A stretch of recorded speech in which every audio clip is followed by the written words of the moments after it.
Hi, I'm Marcus and this is your Market Weekly Wrap-Up for week number 12.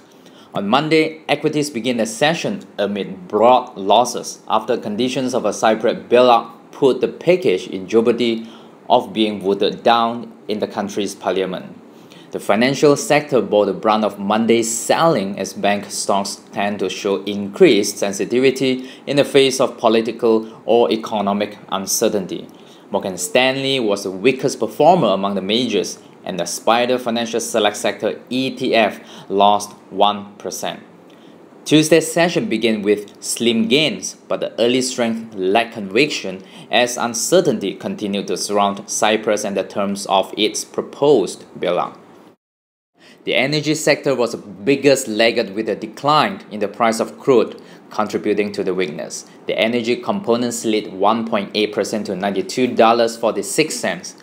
Meanwhile, the SPDR Energy Select Sector ETF XLE settled lower by 1.1%.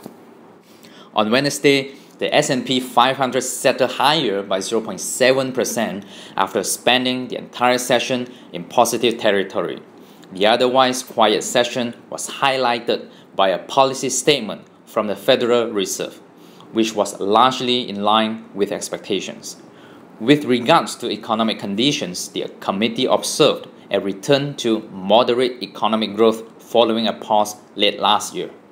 Regarding price levels, it says inflation has been running somewhat below the committee's longer-run objective, apart from temporary variations that largely reflect fluctuations in energy prices. Longer-term inflation expectations have remained stable. Industrial component FedEx endured a rough session and fell 6.9% after missing on the bottom line. The company also guided fourth quarter earnings below consensus due to a slowdown in global revenues. Thursday began in the red, with tech stocks driving the early decline. The technology sector underperformed, notably after disappointing earnings and cautious revenue guidance from Oracle contributed to selling in several other large-cap names. While tech shares pressured the broader market from the opening bell, producers of basic materials declined steadily after France and Germany surprised the market with contractionary manufacturing and services PMI reports.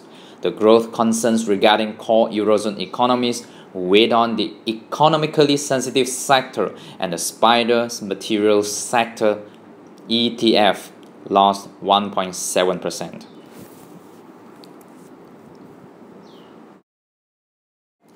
Equities indices finished today's session firmly higher, and the S&P 500 settled with a gain of 0.7%. Stock began the final session of the week on a positive note with notable strength in consumer stocks. Trading volume was the lowest of the week as just over 620 million shares changed hands on the floor of the New York Stock Exchange. There was no economic news released today, with Monday's economic calendar also free of scheduled reports. And these are the weekly changes for the major indices. That's it for your Market Weekly Report for the week of 12, and I'll be seeing you next week. Bye for now.